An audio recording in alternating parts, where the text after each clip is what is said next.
Hello દીકરાઓ, જય શ્રી કૃષ્ણ, જય હિન્દ। હું રાજુ સર આપ સૌનું હાર્દિક સ્વાગત કરું છું મારા આજના સેશનની અંદર।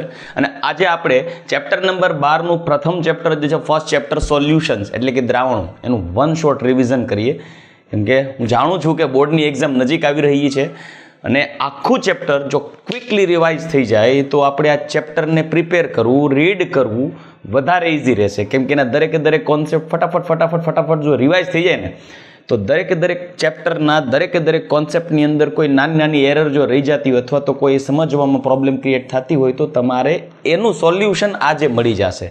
સો ક્વિકલી આપણે ચેપ્ટર નંબર 1 સોલ્યુશન ચેપ્ટરને રિવાઇઝ કરીએ, જેથી કરી તમારે બોર્ડની અંદર એ ચેપ્ટરની પ્રિપેરેશનમાં વાંધો ન આવે। રેડી? તો ચાલો આપણે શરૂઆત કરીએ। ચેપ્ટર નંબર 1 જે છે સોલ્યુશન એટલે કે દ્રાવણ। દીકરાઓ, ફર્સ્ટ ઓફ ઓલ હું તમને જણાવી દઉં કે આપણે આ ચેપ્ટરની અંદર કયા ટોપિક્સને આપણે ઇન્વોલ્વ કરવાના છીએ, મતલબ આ ચેપ્ટરની અંદર કયા ઇમ્પોર્ટન્ટ ટોપિક્સ છે, કેમ કે એ જાણવું જરૂરી છે। સો ફર્સ્ટ ઓફ ઓલ આ ચેપ્ટરની અંદર એક તો પહેલાં તો પ્રસ્તાવનાનો પોઈન્ટ જે છે દ્રાવણો કેને કહેવાય, બરાબર, જે એકચ્યુઅલી પૂછાવાની પ્રોબેબિલિટી કમ્પેરેટિવલી ઓછી છે, પણ નેક્સ્ટ જે પોઈન્ટ છે એ છે કોન્સન્ટ્રેશન ટર્મ્સ એટલે કે સાંદ્રતાના કોન્સેપ્ટ જે છે એ સાંદ્રતાની અંદર નોર્માલિટી, મોલાલિટી, ફોર્માલિટી જે છે પાર્ટ્સ પર મિલિયન છે એના સૂત્રો આપણે ખાસ યાદ રાખવા પડશે દાખલાઓ માટે, તો એ એક ખાસ જોશું। નેક્સ્ટ પોઈન્ટ છે દ્રાવ્યતા કેને કહેવાય। જસ્ટ આપણે વોકેબ્યુલરી આપણે જ્યારે ચર્ચા કરીશું, મતલબ કે દ્રાવ્યતા કેને કહેવાય, પણ દ્રાવ્યતાના કોન્સેપ્ટ્સ ઉપર વાયુની પ્રવાહીમાં દ્રાવ્યતા, ઘન અને પ્રવાહીની પ્રવાહીમાં દ્રાવ્યતા, એના માટે આપણે 2 પોઈન્ટ્સ જોવાના છે અને એ છે હેનરીનો નિયમ અને રાઉલ્ટ્સના નિયમો। એ રાઉલ્ટનો નિયમ જે છે એ સંખ્યાત્મક ગુણધર્મો ઉપર આધારિત છે, તો આપણે એક એ પોઈન્ટ જોવાનો છે what is the colligative properties એટલે કે સંખ્યાત્મક ગુણધર્મ કેને કહેવાય। સંખ્યાત્મક ગુણધર્મની અંદર રાઉલ્ટનો નિયમ એટલે કે બાષ્પ દબાણમાં થતો સાપેક્ષ ઘટાડો એક એ પોઈન્ટ જોવાનો છે, ઉત્કલન બિંદુ ઉન્નયન જોવાનું છે, ઠાર બિંદુ અવનયન જોવાનું છે અને એક જોવાનું છે અભિસરણ દબાણ પાય। એ ટોપિક જોઈએ એટલે ચેપ્ટરની અંદર એક લાસ્ટ ટોપિક જે રહેશે એ હશે વોન્ટ ઓફ ફેક્ટર। આટલા પોઈન્ટ્સને આપણે ઇન્ક્લુડ કરવાના છીએ આજે। આ સમગ્ર પોઈન્ટની અંદર 2 મહત્વના મુદ્દા આવશે અને એ છે આદર્શ દ્રાવણ। એ વર્ડ વારે ઘડીએ તમારી સામે આવશે, તો એ આદર્શ દ્રાવણ કેને કહેવાય, બિન આદર્શ દ્રાવણ કેને કહેવાય, એના તફાવત, ધન વિચલન, ઋણ વિચલન, આ બધા ટોપિક્સને આજે ક્લિયર કટ કરી લેવાના છે। સો દીકરાઓ ખાસ ધ્યાન રાખજો, બી ફોકસ્ડ, એક જ સાથે કોન્સન્ટ્રેશન સાથે ભણીશું। દરેક આજનો જે આ લેક્ચર છે તમે જોશો, ક્વિક રિવિઝન થયા પછી તમારે સૌ પ્રથમ એનસીઆરટીમાંથી આ ટોપિકને ક્લિયરલી સમજી લેવાનું છે। ઇવન જે તમારી નોટ્સ બનાવેલી છે વિડીયોમાંથી, આપણા જ વિડીયોમાંથી સ્ટુડન્ટ ડ્રોમાં, એ એપ્લિકેશનમાંથી જે તમે ડિટેલમાં ચેપ્ટર ડિસ્કશન આપણે કરી ગયેલા છીએ, એ જ્યારે ભણેલું છે ત્યાં મેં નોટ્સ પ્રિપેર કરેલી છે, નોટ્સમાં પહેલાં ધ્યાન દઈ દેશું આજના લેક્ચર જોયા પછી। Clear? So let us see first of all બહુ શરૂઆતનો સિમ્પલ ટોપિક છે જે છે દ્રાવણ, મતલબ દ્રાવણ કેને કહેવાય। તો બહુ સિમ્પલ, આપ સૌ જાણો છો કે દ્રાવણનો મતલબ એવો થાય, દ્રાવણ કેને કહેવાય તો કે દ્રાવણ જે છે એ દ્રાવક અને દ્રાવ્યનો સમન્વય છે। દ્રાવક કે જેનો જથ્થો વધુ હોય, યાદ રહે, અને દ્રાવ્ય કે જેનો જથ્થો ઓછો હોય। ઓછો જથ્થો એને દ્રાવ્ય કહેવાય, વધુ જથ્થો એને દ્રાવક કહેવાય। દ્રાવક અને દ્રાવ્યના સમન્વયથી દ્રાવણ બનતા હોય છે। સેકન્ડ થિંગ, દ્રાવણ જે છે એ દ્વિઅંગી અને બહુઅંગી હોઈ શકે। તો દ્વિઅંગી દ્રાવણ કેને કહેવાય? દ્વિઅંગીનો મિનિંગ થાય છે બાઇનરી સોલ્યુશન। દ્વિઅંગી દ્રાવણ કેને કહેવાય તો કે એક દ્રાવ્ય પ્લસ એક દ્રાવક, જેમ કે ખાંડ અને પાણી, મીઠું અને પાણી, આલ્કોહોલ અને પાણી, એક દ્રાવક એક દ્રાવ્ય। દ્વિઅંગી એટલે, બહુઅંગી એટલે એકથી વધુ દ્રાવ્ય પ્લસ એક દ્રાવક, જેમ કે લીંબુ શરબત, પાણી દ્રાવક છે, ખાંડ, મીઠું, લીંબુ આ બધી વસ્તુ છે દ્રાવ્યના ઘટક ગણવામાં આવે, અને બાઇનરી સોલ્યુશન અને પોલિનરી સોલ્યુશન કહેવાય, દ્વિઅંગી અને બહુઅંગી। દીકરાઓ, દ્રાવણના પ્રકાર છે, એ દ્રાવણના પ્રકાર કયા હોઈ શકે? તો દ્રાવણ જે છે ઘન પણ હોઈ શકે, દ્રાવણ ઘન પણ હોઈ શકે, દ્રાવણ પ્રવાહી પણ હોઈ શકે અને ઇવન દ્રાવણ વાયુ પણ હોઈ શકે। રાઈટ? દ્રાવણ ઘન પણ હોય, દ્રાવણ પ્રવાહી પણ હોય અને દ્રાવણ વાયુ પણ હોય। ખાસ સમજો, ઘન દ્રાવણ, ફર્સ્ટ ઓફ ઓલ દ્રાવણ કયું છે ને, મતલબ ઘન છે કે પ્રવાહી છે કે વાયુ છે, એ એકચ્યુઅલી દ્રાવકના સ્વભાવ પર આધાર રાખે. કેમ કે કોઈ પણ દ્રાવણનો સ્વભાવ કેવો હશે તો કે દ્રાવણમાં જેનો જથ્થો વધારે છે ને એના સ્વભાવ પર આધાર રાખે, મતલબ એનું ભૌતિક સ્વરૂપ કેવું છે એના ઉપર આધાર રાખે. દ્રાવણમાં દ્રાવક જો પ્રવાહી હોય ને તો દ્રાવણ પ્રવાહી હોય, દ્રાવણમાં દ્રાવક જો ઘન હોય તો દ્રાવણ ઘન હોય, અને દ્રાવણમાં દ્રાવક જો વાયુ હોય તો દ્રાવણ વાયુ હોય. સો લેટ અસ સી દ્રાવણમાં જે આ તમને દ્રાવણનું ભૌતિક સ્વરૂપ કીધું છે તો આપણે દ્રાવકના ભૌતિક સ્વરૂપ સાથે એને બાયફર્ગેટ કરીએ. રેડી? તો દ્રાવક કયા હોઈ શકે? તો આમાં દ્રાવક નેચરલી ઘન હોય, અહીંયા દ્રાવક પ્રવાહી હોય એટલે કે લિક્વિડ, અહીંયા દ્રાવક કયું હોય? વાયુ હોય. તો હવે એમાં દ્રાવ્ય કયા હોઈ શકે? તો યાદ રાખજો દીકરાઓ, દ્રાવ્ય આમાં હોઈ શકે. દ્રાવ્ય કયા હોઈ શકે? તો દ્રાવ્ય જે છે ઘનમાં ઘન દ્રાવ્ય, ઘનમાં પ્રવાહી દ્રાવ્ય, ઘનમાં વાયુ દ્રાવ્ય. પ્રવાહીમાં ઘન દ્રાવ્ય, પ્રવાહીમાં પ્રવાહી દ્રાવ્ય, પ્રવાહીમાં વાયુ દ્રાવ્ય. વાયુમાં ઘન દ્રાવ્ય, વાયુમાં પ્રવાહી દ્રાવ્ય, વાયુમાં વાયુ દ્રાવ્ય. મેઇનલી એક રીતે જોવા જઈએ ને દીકરાઓ તો દ્રાવણ જે છે ને એ બે ટાઈપના હોય, એક સમાંગ અને એક વિસમાંગ. સમાંગને સાચા દ્રાવણ કહીએ છીએ. વિસમાંગમાં દ્રાવકના ઘટકણોમાં દ્રાવ્યના ઘટકણો મિસિબલ ન હોય, જેને આપણી ભાષામાં કહીએ ને તો અદ્રાવ્ય સ્વરૂપે રખડતા હોય, જેમાં કલીલ દ્રાવણ અને નિલંબિત દ્રાવણોનો સમાવેશ થાય છે. પણ આપણે આ ચેપ્ટરની અંદર કલીલ અને નિલંબિત દ્રાવણ વિશેનો કોઈ અભ્યાસ નથી કરવાનો થતો. આપણે સાચા દ્રાવણ ઉપર જ ફોકસ કરીશું, કેમ કે આપણે ચેપ્ટર ક્વિકલી કમ્પ્લીટ કરવું છે અને પાછા દરેક ટોપિકને કવર કરીને રેડી એનસીઆરટી બેઝડ રહેશું. ઘનમાં ઘન દ્રાવ્ય શું લાગે? એક્ઝામ્પલ્સ આપણે વિચારીએ શું આવવું જોઈએ? તો કે ભાઈ મિશ્ર ધાતુ. મિશ્ર ધાતુ દીકરો યાદ રાખજો, દ્રાવણમાં છે ને દ્રાવક અને દ્રાવ્યના ઘટકણોને તમે ચોક્કસ બાઉન્ડ્રી દ્વારા અલગ ન કરી શકો. દ્રાવક અને દ્રાવ્યના ઘટકણોને સ્પેસિફિક બાઉન્ડ્રી ચોક્કસ હદરેખા દ્વારા અલગ ન પાડી શકો. ખાંડને પાણીમાં ઓગાળી નાખ્યા પછી ખબર ન પડે કે આમાં ખાંડનો ઘટકણ ક્યાં છે. આ તો ટેસ્ટ કરો ત્યારે ખબર પડે કે હા સ્વીટ ટેસ્ટ આવે છે, એમાં પાણી છે. બરાબર? આલ્કોહોલ નાખ્યા પછી આલ્કોહોલને પાણીના ઘટકણો ક્યાં છે એ ખબર ન પડે. ચાખ્યા પછી ખબર પડે કે ના ભાઈ, ચાખે એને ખબર પડે, હું નથી ચાખતો, પણ ચાખે એને ખબર પડે કે આમાં આલ્કોહોલ છે કે નહીં. જે ચાખતા હોય એને ખબર હોય, તમે નહીં ચાખતા હોય. તો મિશ્ર ધાતુ જે છે, જેમ કે ગોલ્ડ ઓર્નામેન્ટ્સ, એમાં 22 કેરેટ ગોલ્ડ હોય, 2 કેરેટ જે છે એ કોપર હોય, પણ તમને ગોલ્ડ ઓર્નામેન્ટમાં કોપર અને ગોલ્ડના ઘટકોને તમે સેપરેટ ન કરી શકો. સ્ટીલ દરેક મિશ્ર ધાતુની અંદર ઘનનું ઘનમાં દ્રાવણ બની ગયું હોય. પછી ઘન દ્રાવક પ્રવાહી દ્રાવ્ય એમાલ્ગમ. એમાલ્ગમ જેમ કે એમાલ્ગમ એટલે મર્ક્યુરી સાથેનું દ્રાવણ. For an example sodium amalgam, mercury સાથેનું દ્રાવણ. ઝિંક એમાલ્ગમ, જેની ઝિંક અને મર્ક્યુરીનું દ્રાવણ. ઘનમાં વાયુ તો કે પેલેડિયમની સપાટી પર હાઇડ્રોજનનું અવશોષણ.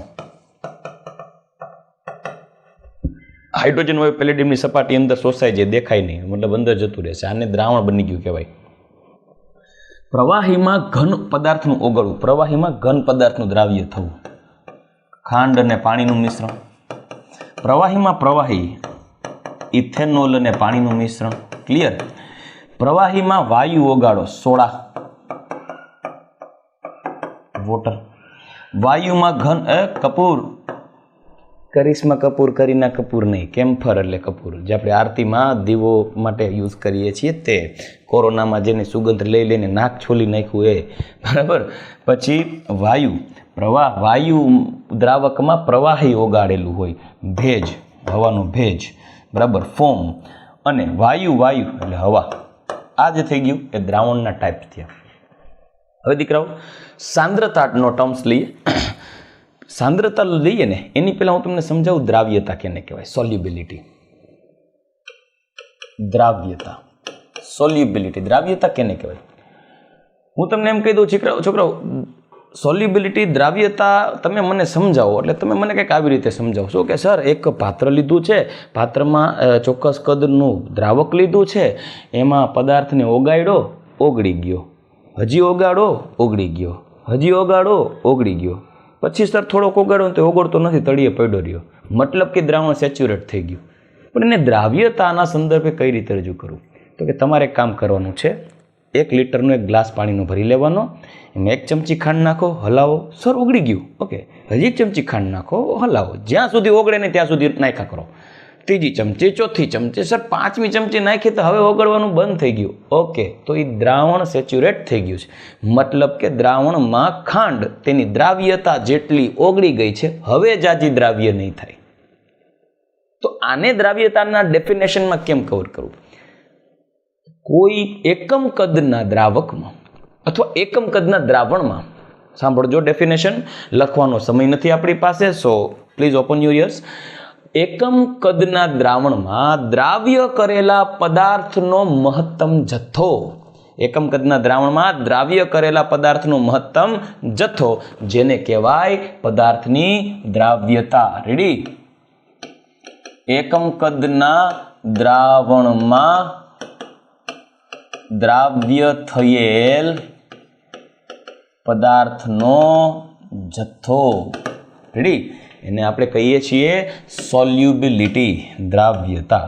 કયા પરિબળ ઉપર આધાર રાખે છે? બરાબર, કયા પરિબળ ઉપર આધાર રાખે છે?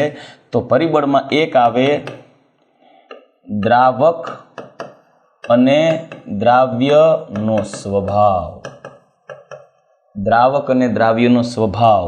બીજું તો કે તાપમાન. ત્રીજું તો કે લાગે તો બાણ નકર દબાણ. રેડી? પ્રેશર, ટેમ્પરેચર, પ્રેશર અને દ્રાવક અને દ્રાવ્યનો સ્વભાવ. So let us see first of all દ્રાવક અને દ્રાવ્યનો સ્વભાવ કઈ રીતે કામ કરે છે એ જોઈએ. લાઇક ડિઝોલ્વ, લાઇકનો નેચર છે. ધ્રુવીય પદાર્થ ધ્રુવીય દ્રાવકમાં, અધ્રુવીય પદાર્થ અધ્રુવીય દ્રાવકમાં દ્રાવ્ય થાય. Clear? Like dissolve like, it is called like dissolve like. ધ્રુવીય દ્રાવકમાં ધ્રુવીય પદાર્થ ઓગળે, અધ્રુવીય દ્રાવકમાં અધ્રુવીય પદાર્થ ઓગળે. તો જો દ્રાવક ધ્રુવીય અને દ્રાવ્ય ધ્રુવીય તો ઓગળી જાય. દ્રાવક અધ્રુવીય, દ્રાવ્ય અધ્રુવીય તો ઓગળી જાય. પણ દ્રાવક ધ્રુવીય, દ્રાવ્ય અધ્રુવીય તો નહીં ઓગળે. રાઈટ? તો લાઇક ડિઝોલ્વ લાઇકના અનુસાર દ્રાવક અને દ્રાવ્ય આ બેની વાત કરીએ તો બે પોલાર પોલાર અથવા બે નોન પોલાર નોન પોલાર, આવું કોમ્બિનેશન થાય તો દ્રાવ્ય થાય. પણ જો કોમ્બિનેશન કંઈક આવું થયું, પોલાર નોન પોલાર, તો અદ્રાવ્ય રહેશે. દાખલા તરીકે H2O ગ્લુકોઝ, H2O પાણી, NaCl, ઇવન પેટ્રોલ, કેરોસીન, આ બધા કેરોસીન. રેડી? તો પોલાર સામે પોલાર, નોન પોલાર સામે નોન પોલાર. હવે અહીંયા પોલારમાં પાણી અને કેરોસીન જે છે નોન પોલાર, આ બેને ભેગા કરો તો દ્રાવ્યતા થશે નહીં. તો એક આ પરિબળ થયું. બીજું પરિબળ આવે ટેમ્પરેચર, તાપમાન. તાપમાન કઈ રીતે અસર કરે જોઈએ? તાપમાન, તો તાપમાન જે છે ને બહુ ઇમ્પોર્ટન્ટ રોલ છે, સમજાવું. દ્રાવ્યતાના પોઈન્ટ્સને આધારે સમજીએ ને તો દ્રાવ્યતા બે પ્રકારની હોય. એક એવી દ્રાવ્યતા કે પદાર્થને પાણીમાં ઓગાળો તો ઉષ્મા ઉત્પન્ન કરે, ઉષ્મા ક્ષેપક પ્રક્રિયા હોય. એક દ્રાવ્યતાની પ્રોસેસ એવી હોય કે જે ઉષ્મા શોષક હોય, એમાં ઉષ્માનું શોષણ થતું હોય. તો ફર્સ્ટ ઓફ ઓલ આપણે શરૂઆત કરીએ દ્રાવ્યતા માટે.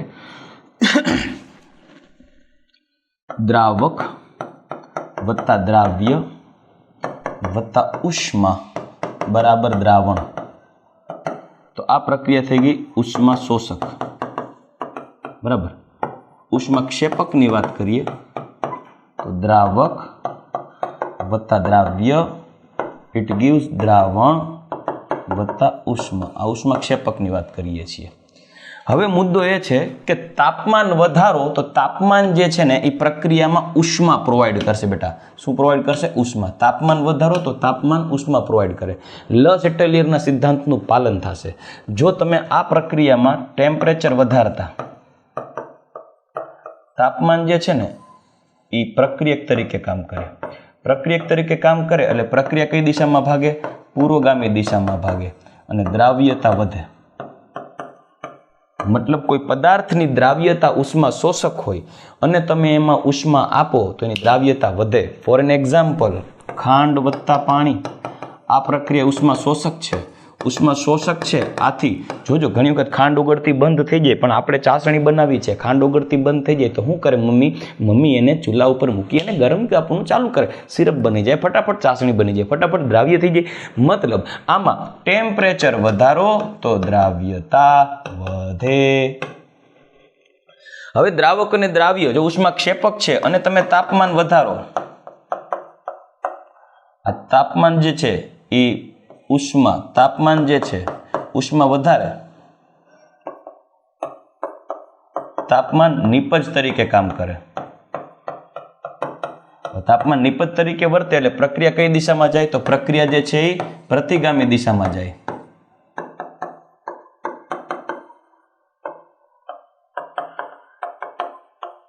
અને પ્રતિગામી દિશામાં જાય એટલે ઉષ્મા જે છે તાપમાન વધારતા ઉષ્મા વધે, પ્રક્રિયા પ્રતિગામી દિશામાં જાય તો દ્રાવ્યતા શું થાય?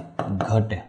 દાખલા તરીકે NaOH વત્તા H2O ઉષ્માક્ષેપક પ્રક્રિયા છે. ઉષ્માક્ષેપક પ્રક્રિયા હોવાથી તાપમાન વધારતા દ્રાવ્યતા ઘટે. રેડી? તાપમાન વધારતા દ્રાવ્યતા ઘટે. તો આના માટે બે માટે અહીંયા લખી નાખું છું, ટેમ્પરેચર વધે તો દ્રાવ્યતા વધે,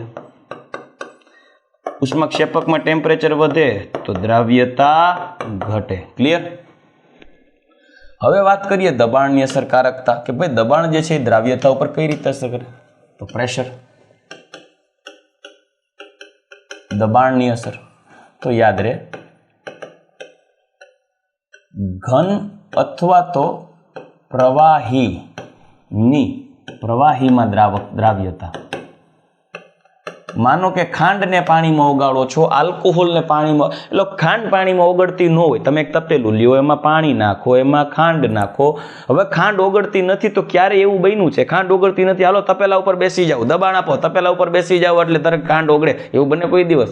ઘન પદાર્થની પાણીમાં દ્રાવ્યતા, પ્રવાહીમાં દ્રાવ્યતા ઉપર દબાણ અસર ન કરે. દબાણની અસરકારકતા વાયુ ઉપર જ કામ કરે. સોડા વોટર, સોડામાં સોફ્ટ ડ્રિંક બનાવવું છે, CO2 ગેસ ડિઝોલ્વ કરવો છે તો વધારે પ્રેશર આપીએ. ક્યારેક તમે સોડા જ્યારે રસ્તામાં તમે લાઈવ સોડા બનાવતો હોય તમે જાઓ તો એની અંદર જે સોડા મેકર હોય એની અંદર એક બોટલ રાખી અને ઉપરથી કમ્પ્રેસ કરે, એટલે તમે ભૈયા થોડે સ્ટ્રોંગ સોડા બનાવીએગા તો વધારે સોડાનું જે છે પ્રેશર આપે CO2 ને, જેથી કરી જે છે વધારે દ્રાવ્ય થશે. તો સોલ્યુબિલિટી ઉપર દબાણની અસર ખાલી વાયુરૂપ ઘટકો માટે થાય. તો ક્લિયર, ઘન અને પ્રવાહીમાં દ્રાવ્યતા પર દબાણ અસર કરતું નથી, પરંતુ વાયુની પ્રવાહીમાં દ્રાવ્યતા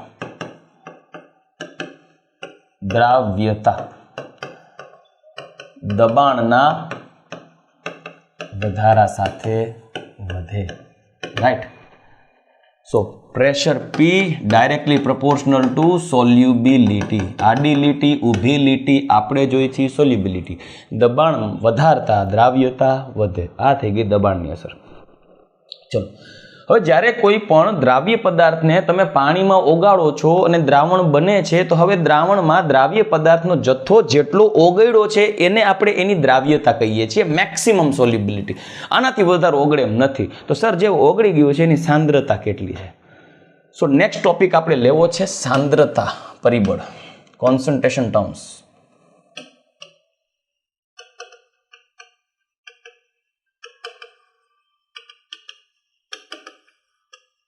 એમાં આપણે સૌપ્રથમ લઈએ ટકાવાર પ્રમાણ.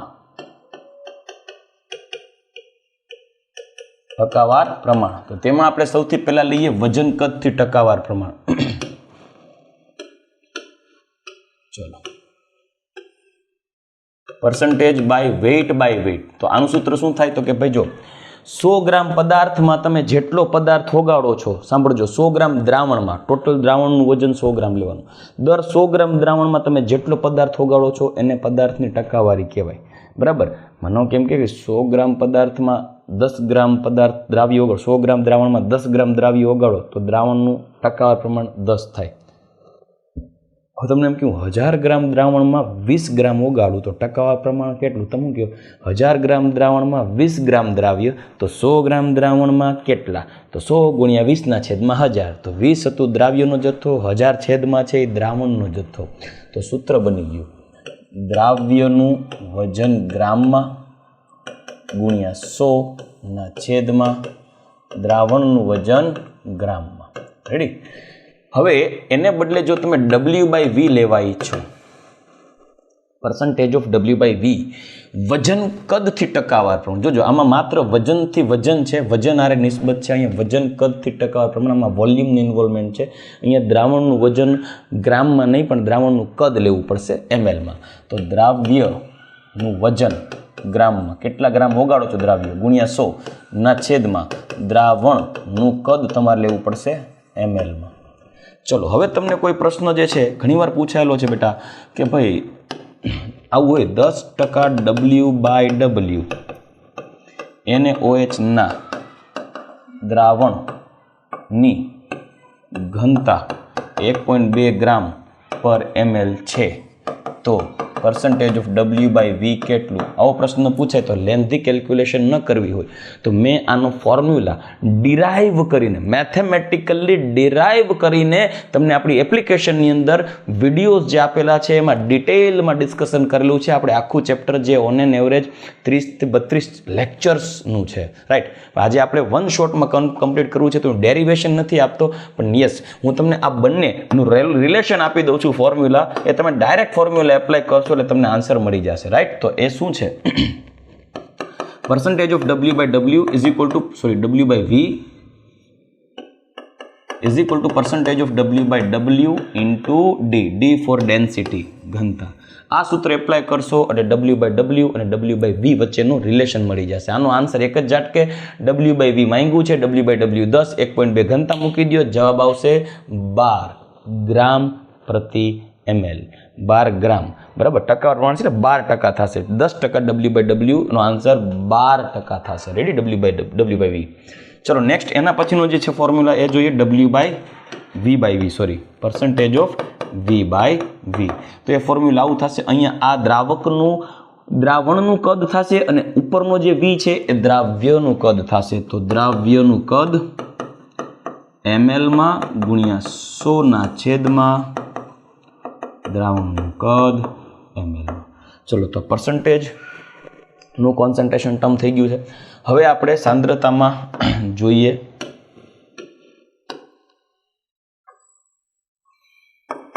મોલ અંશ, મોલ ફ્રેક્શન, જે આપણે ઇલેવન્થમાં પણ જોઈ ગયા છીએ. પદાર્થ એટલે ઘટકના મોલ. જે પદાર્થના દ્રાવણમાં રહેલા કોઈ એક દ્રાવ્ય પદાર્થના મોલ અંશ જોતા હોય તો દ્રાવ્ય પદાર્થના મોલના છેદમાં દ્રાવણના કુલ મોલ, એટલે દ્રાવણમાં રહેલા પ્રત્યેક ઘટકોના કુલ મોલ, એને આપણે મોલ અંશ કહીએ. યાદ રાખીશું, મોલ અંશ 0.5 કરતાં ઓછા હોય દ્રાવ્ય માટે અને 0.5 કરતાં વધારે હોય દ્રાવક માટે. દ્રાવણનો કુલ મોલ અંશ 1 હોય, રાઈટ. ચલો નેક્સ્ટ એના પછી જે આપણે પોઈન્ટ જોવો છે કોન્સન્ટ્રેશન ટર્મમાં, એ છે મોલારિટી, કેપિટલ M. તો કેપિટલ M જે છે એ 1 લિટર દીઠ, પ્રતિ લિટર દીઠ દ્રાવ્ય કરેલા મોલની સંખ્યા. 1 લિટર દ્રાવણમાં તમે કેટલા મોલ દ્રાવ્ય ઓગાળેલો છે એને મોલારિટી કહેવાય. હું એમ કહી દઉં, સર 2 લિટરમાં મેં 5 મોલ ઓગાળ્યા દ્રાવ્ય, તો મોલારિટી કેટલી? તમે કહો 2 લિટરે 5 મોલ, તો 1 લિટરે કેટલા? 83. 2 લિટરે 5 મોલ તો 1 લિટરે કેટલા? તો 2 લિટરે 5, 1 લિટરે કેટલા? 5/2. સો આન્સર આવશે 2.5 મોલર. સો ફોર્મ્યુલા બની ગઈ, મોલારિટી ઇઝ ઇક્વલ ટુ મોલના છેદમાં કદ લેવાનું લિટરમાં, હો ભાઈ, મોલ દ્રાવ્યના. But we know that mole is equal to weight upon molecular weight. Weight in gram, molecular weight is gram per mall.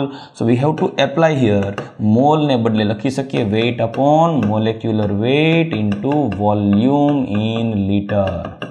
Ready? This is the molarity. Sir volume લીટરને બદલે mlમાં હોય તો ઉપર તમારે મલ્ટીપ્લાય કરી દેવું પડે 1000 સાથે. Molarity is equal to wet into 1000 divided by molecular weight into volume in ml. Clear? Okay, that's it. ચલો નેક્સ્ટ એના પછી આ તો આપણે જગ્યા નોર્માલિટી, હવે મોલારિટી, હવે આપણે લઈએ નોર્માલિટી.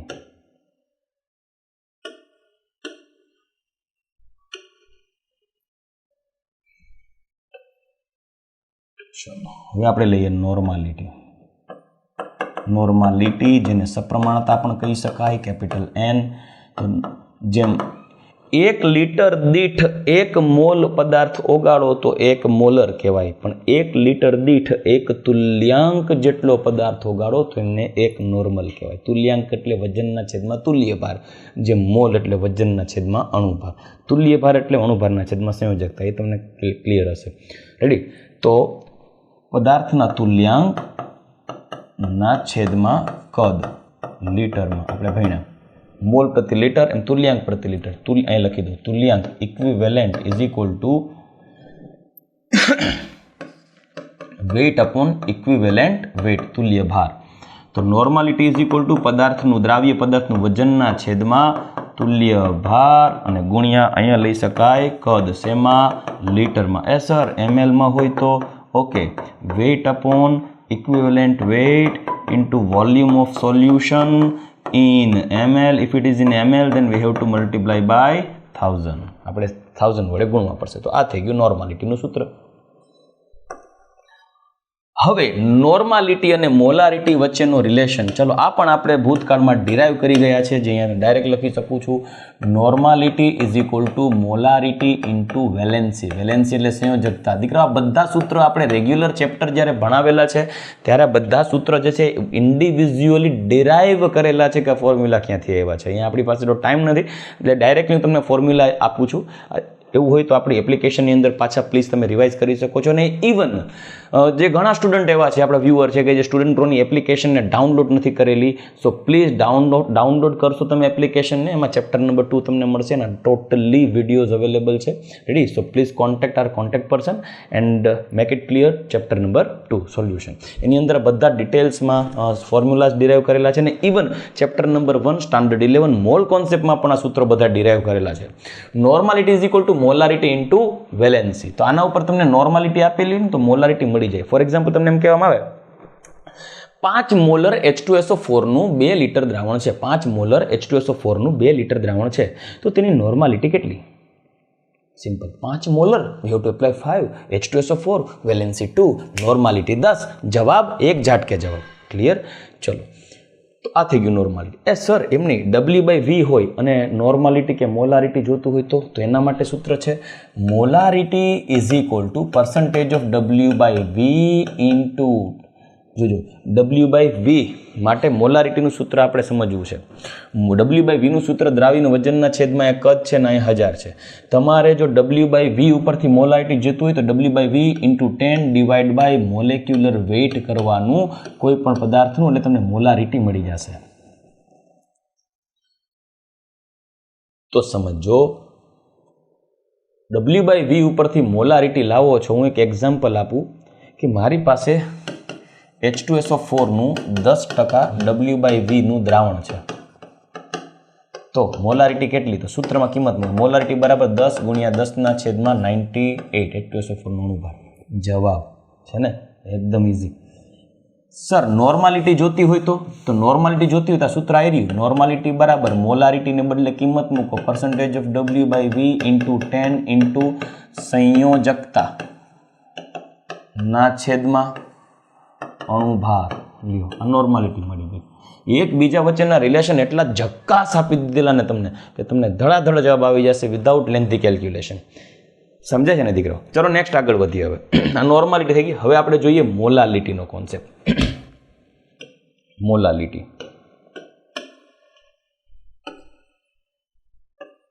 Molality small m. મોલાલિટીમાં તમારે દ્રાવણના કદને બદલે દ્રાવણનું વજન મીન્સ દ્રાવકનું વજન તમારે કન્સિડર કરવું પડશે. મોલાલિટી કેને કહેવાય? તો કે 1 કિલો દ્રાવક, not solution, only solvent. 1 kilo દ્રાવક, દ્રાવણ નહીં, દ્રાવક. 1 કિલો દ્રાવકમાં 1 મોલ પદાર્થ ઓગાળો ને તો 1 મોલલ કહેવાય. સર 2 કિલોમાં 2 મોલ ઓગાળું તો 1 મોલ જ કહેવાય. 1 કિલોએ 1 મોલ ઓગાળો. 2 કિલો દ્રાવકમાં 2 મોલ દ્રાવ્ય, તો 1 કિલો દ્રાવકમાં કેટલા? 2/2. તો molality is equal to mole of solute divide by weight of solvent, એટલે દ્રાવક કિલોગ્રામમાં. તો molality is equal to, mole એટલે પદાર્થનું વજનના છેદમાં અણુભાર ગુણ્યા દ્રાવકનું વજન કિલોગ્રામમાં.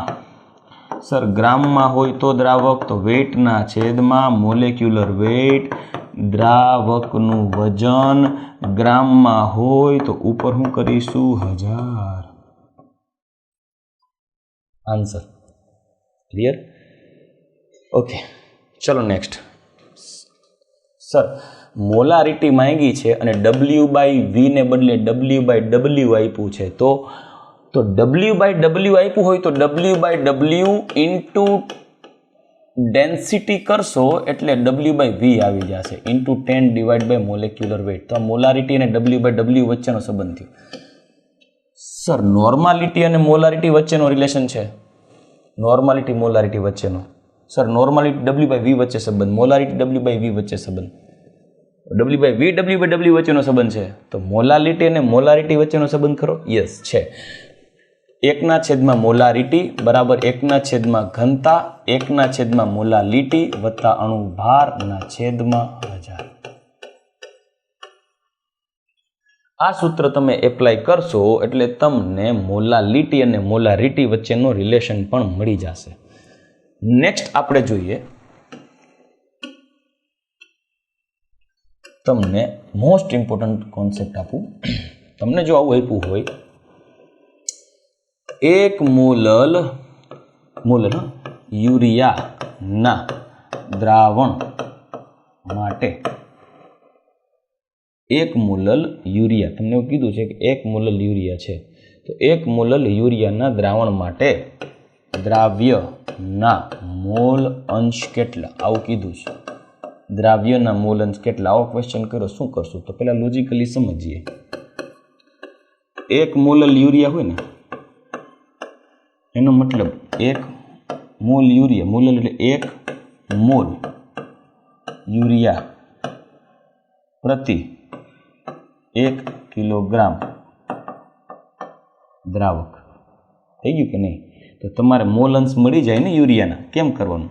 તો યુરિયાના મોલ 1, દ્રાવક કોઈ પાણી જલીય દ્રાવણ હોય તો એના 1 કિલો એટલે 1000 ગ્રામ એટલે 1000 ગ્રામ એટલે 55.55 મોલ થાય, 1000/18. તો 55.55 મોલ આને 1 મોલ યુરિયા એટલે 1 મોલ યુરિયા એટલે 56.55 થાય.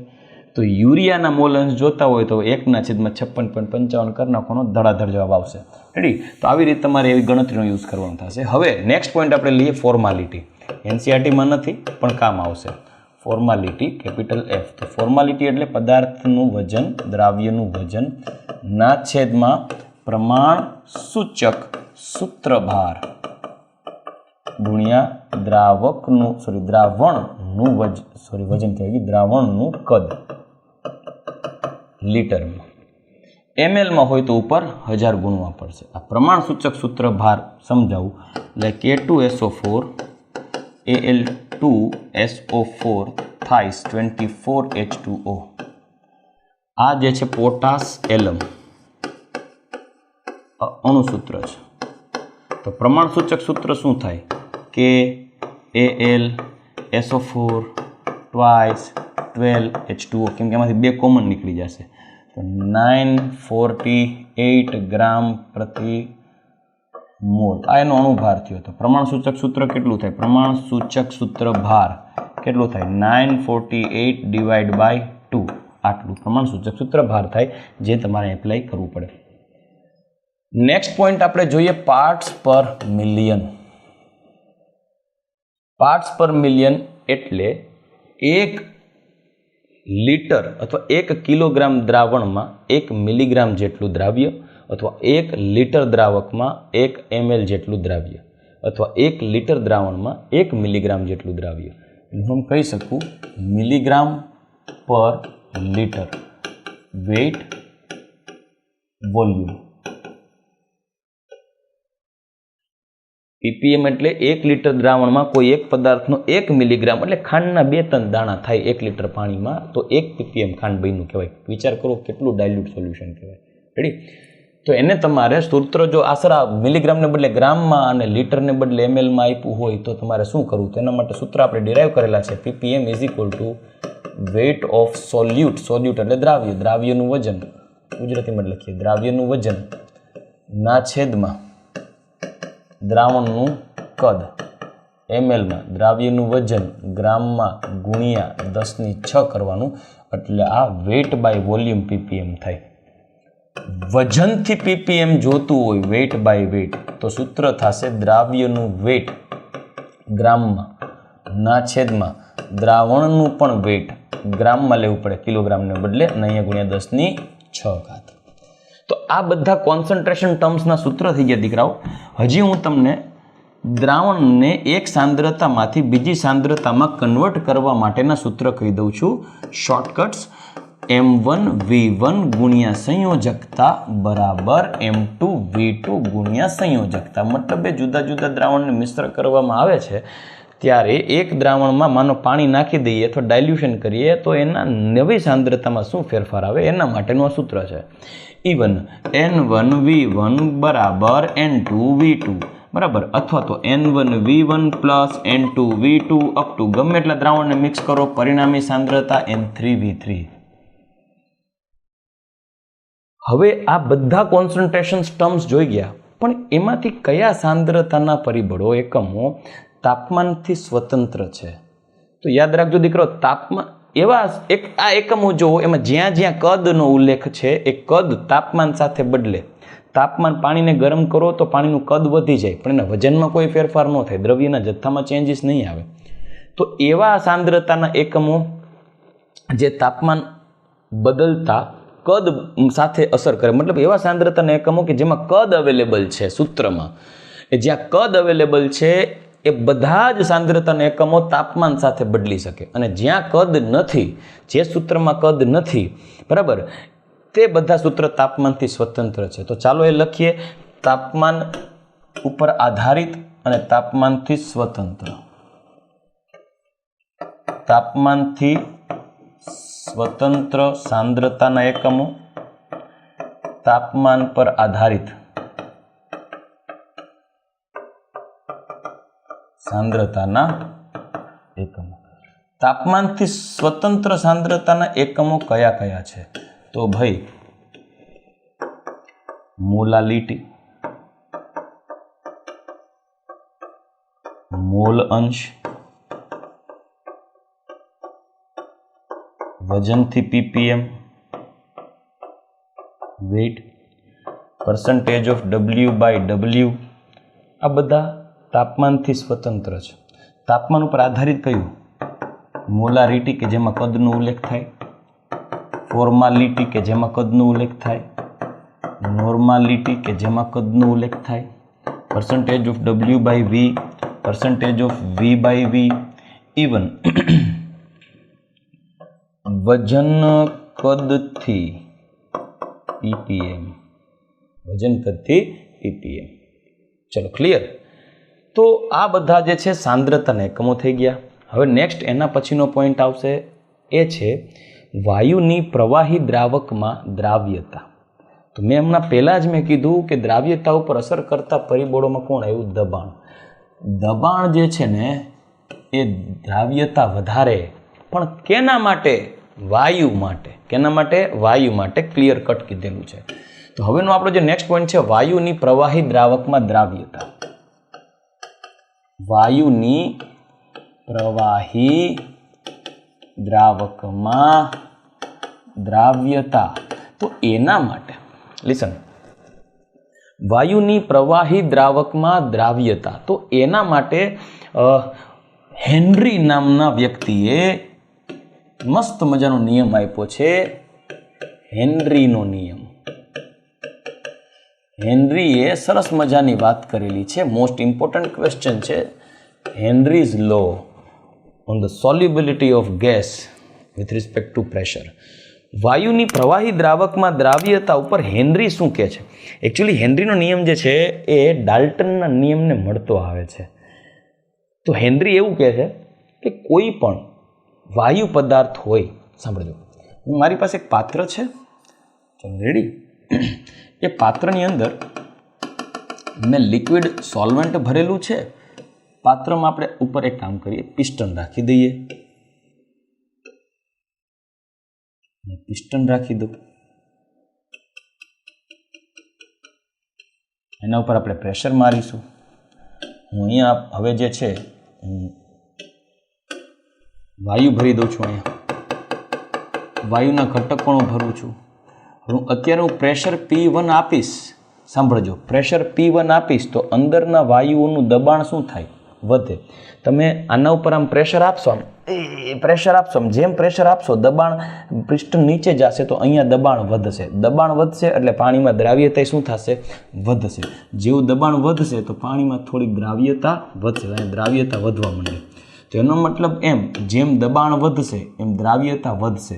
સર એક કામ કરો ને, હજી પ્રેશર આપીએ, હજી પ્રેશર એક્સ્ટ્રા એડ કરીએ, P2 કરીએ તો હજી પિસ્ટન જે છે એ નીચે આવશે. પિસ્ટન નીચે આવશે તો હજી અહીંયા દબાણ ખૂબ જ વધી જશે.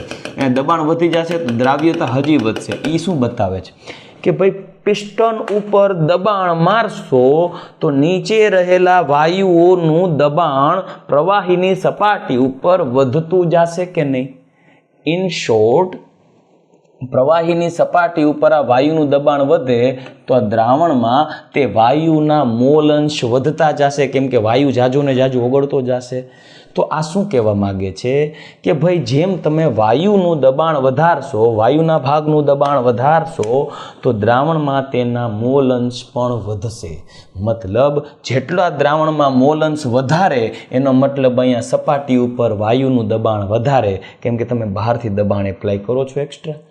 ઇટ મીન્સ હેનરી એવું કહે છે કે નિયત તાપમાને વાયુમય દ્રાવ્યની પ્રવાહી દ્રાવકમાં દ્રાવ્યતા, મોલન્સના સંદર્ભે કહું છું, નિયત તાપમાને વાયુમય દ્રાવ્યની પ્રવાહી દ્રાવકમાં દ્રાવ્યતા તેના ઉપર લાગુ પાડેલા દબાણના સમપ્રમાણમાં હોય. જેટલું દબાણ વધારે આપો તેટલી વાયુની દ્રાવ્યતા વધે. સો as per henry, P of gas is directly proportional to x of gas. વાયુની પ્રવાહી દ્રાવકમાં દ્રાવ્યતા એ તે દ્રાવણમાં તે પદાર્થના મોલ અંશના સમપ્રમાણમાં છે. Means P directly proportional to x bar. તો વાયુ પર લાગુ પાડેલું દબાણ એ દ્રાવણમાં તેના મોલ અંશના સમપ્રમાણમાં છે. તો હવે એના માટે આપણે સપ્રમાણતા અચળાંક લઈએ, P is equal to KH into x bar. આ થઈ ગયો હેનરીનો નિયમ, જ્યાં KH છે જેને હેનરીનો અચળાંક કહે છે. કેના ઉપર આધાર રાખે છે ભાઈ? તો હેનરીનો અચળાંક કયા પરિબળ ઉપર આધાર રાખે છે? તો હેનરીનો અચળાંક જે છે એ વાયુના સ્વભાવ પર તથા તાપમાન પર આધાર રાખે. વાયુની દ્રાવ્યતા કેટલી છે એને આધારે અચળાંક બદલશે. હા, એક જ પ્રકારના વાયુ માટે KH નું મૂલ્ય એક જ હોય. એક જ પ્રકારના વાયુ માટે KH મૂલ્ય એક જ હોય.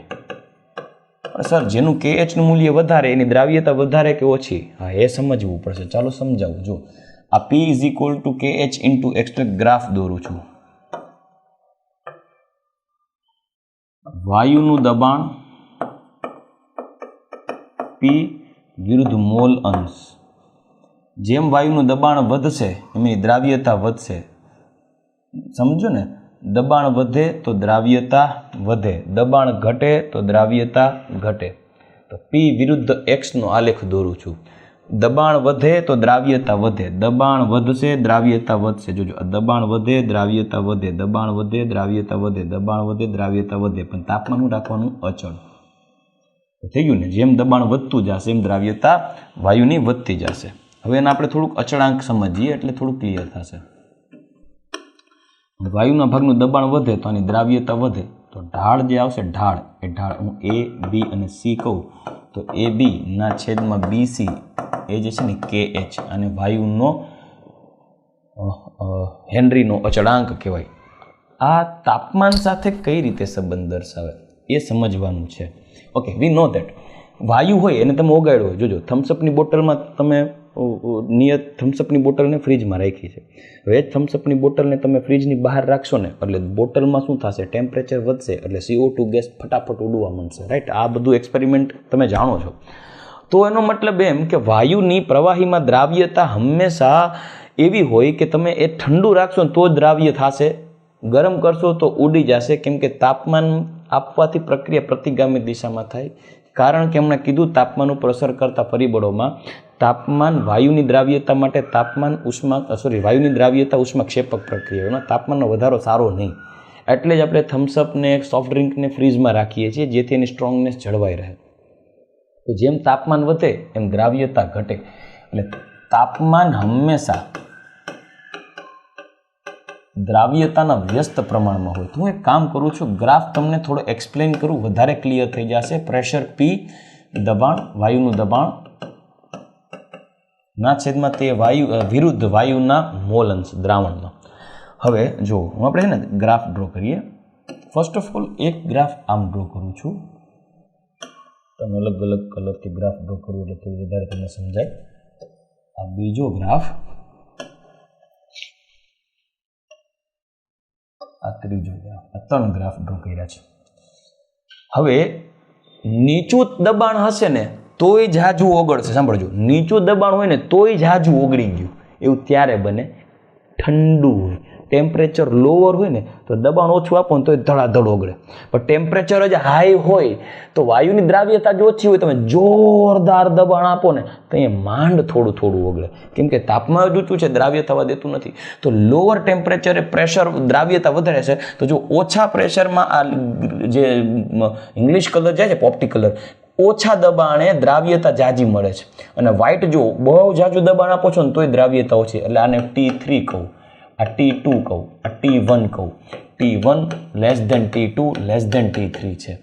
હવે તો એનો મતલબ એમ દ્રાવ્યતા આપણે જાણીએ છીએ કે તાપમાન વધે તેમ દ્રાવ્યતા ઘટે. તો આ T1માં દ્રાવ્યતા વધુ, T2 T3માં દ્રાવ્યતા ઓછી છે. હવે આ ત્રણેયમાં ઢાળ લઈએ. ઢાળ ઉપરથી તમે એકદમ ક્રિસ્ટલ ક્લિયર થઈ જશો દોસ્ત. ઢાળ ઉપરથી તમે જોશો તો જો અહીંયા ઢાળ લઉં, AB ના છેદમાં BC, AB ના છેદમાં BC. અહીંયા ઢાળ જુઓ, નોર્મલ હશે, AB ના છેદમાં BC નોર્મલ. આ ઢાળ જોશો તો AB નો એરિયા મોટો છે તો AB ના છેદમાં BC નાનો છે. તો આનો જે KH છે ને એ હાઈ થઈ જશે, આનો KH આ 3 થયો, KH2 નોર્મલ રહેશે, KH1 લો થઈ જશે. એનો મતલબ એમ જુઓ, KH1 કરતા સમજો, KH1 કરતા KH2 અને KH2 કરતા KH3 વધારે છે. ટેમ્પરેચર 1 કરતા ટેમ્પરેચર 2 ને ટેમ્પરેચર 2 કરતા ટેમ્પરેચર 3 વધારે છે. પણ દ્રાવ્યતા ઊંધું છે. સોલ્યુબિલિટી 1 કરતા સોલ્યુબિલિટી 2 એના કરતા સોલ્યુબિલિટી 3 ઓછી છે. એનો મતલબ એમ જો K અને T બે સમપ્રમાણમાં, એટલે હેનરી અચળાંક directly proportional to temperature, KH inversely proportional to દ્રાવ્યતા, કેમ કે તાપમાન ઇન્વર્સલી પ્રોપોર્શનલ ટુ દ્રાવ્યતા છે. આના ઉપરથી હું કન્ક્લુઝન આવ્યું, જેમ દ્રાવ્યતા વધારે હશે કોઈ વાયુની એમ એ વાયુનો KH ઓછો હશે. એક જ વાયુ માટે KH નું મૂલ્ય એક જ હોય, પણ તમે તાપમાન બદલ્યા કરશો એ વાયુનું તો KH નું મૂલ્ય ચેન્જ થશે, કેમ કે અચળ તાપમાને હેનરીએ રૂલ આપ્યો છે. તમે તાપમાન બદલશો ને, મેં શું કીધું, એક જ વાયુ O2 હોય તો એનું KH ની વેલ્યુ ફિક્સ હોય, પણ તાપમાન અચળ હોવું જોઈએ. તાપમાન બદલશો તો O2 ના માટે KH નું મૂલ્ય બદલશે. જેમ ટેમ્પરેચર હાઈ જશે KH હાઈ જશે, દ્રાવ્યતા લોઅર થશે. ઓકે, એપ્લિકેશન શું છે, આના યુઝિસ શું છે, ઉપયોગ, હેનરીના નિયમનો ઉપયોગ ક્યાં થાય છે ભાઈબંધ? તો બહુ સિમ્પલ છે. વાયુની પ્રવાહીમાં દ્રાવ્યતા માટે આપ સૌ જાણો છો કે ભાઈ સોફ્ટ ડ્રિંક છે, સોફ્ટ ડ્રિંકની બનાવટ છે. સ્કુબા ડાઇવર્સ સ્કુબા ડાઇવર્સ જે છે એ જે ટૂંકમાં રેસ્પિરેશન માટે જે છે એ પહેરી અને જાતા હોય છે ગેસ માસ્ક, તો એની અંદર પણ બોડીમાં વાયુનું ગેસનું જે છે સેચ્યુરેશન મેન્ટેન કરવા માટે યુઝ થાય છે. એમાં ઓક્સિજન સાથે હિલિયમ એડ કરવામાં આવે છે કેમ કે નાઇટ્રોજન બેન્ડ ના થાય, થિયરી વાંચશો એટલે એમાં લખેલું છે, રાઈટ. નેક્સ્ટ શેમ્પેન બોટલ્સની બનાવટમાં યુઝ થાય છે. તો આ બધા જે છે એ હેનરીના નિયમની ઉપયોગિતા છે. ચલો નેક્સ્ટ એના પછી પ્રવાહીમાં ઘન પદાર્થની દ્રાવ્યતા અને પ્રવાહીમાં પ્રવાહી પદાર્થની દ્રાવ્યતા. એટલે એકચ્યુઅલમાં હું કહું તો એ પોઈન્ટ છે રાઉલ્ટનો નિયમ. પણ રાઉલ્ટનો નિયમ જોઈએ ને એની પહેલાં હું તમને વાત કરીશ સંખ્યાત્મક ગુણધર્મો, કોલિગેટિવ પ્રોપર્ટીઝ.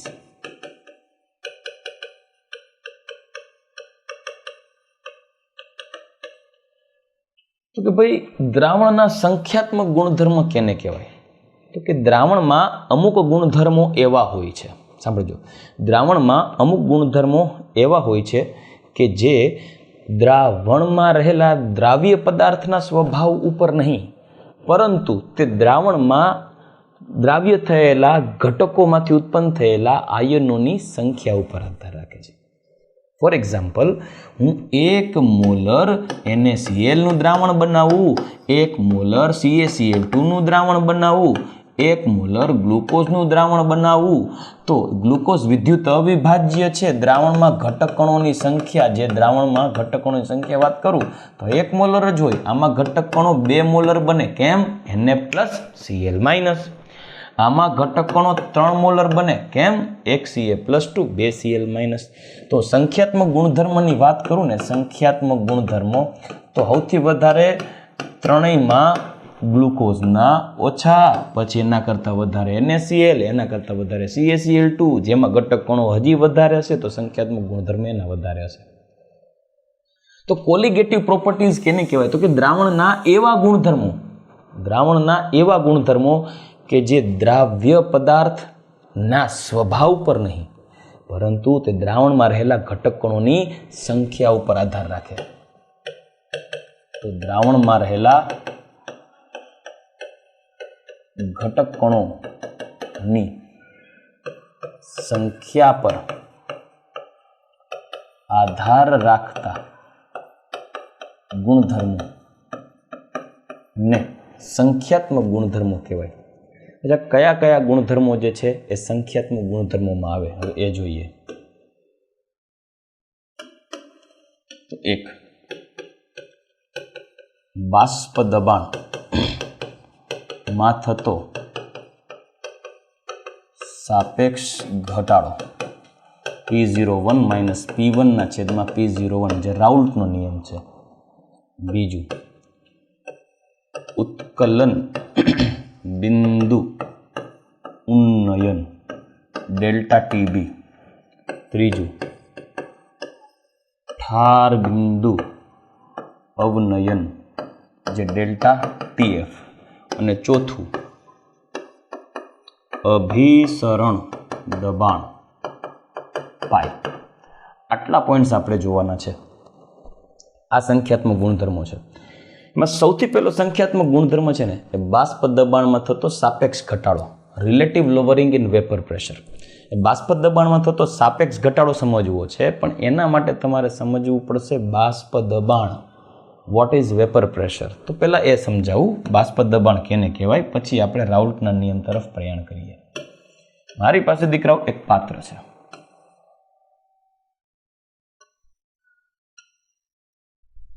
આ પાત્રની અંદર મેં પ્રવાહી ભરેલું છે.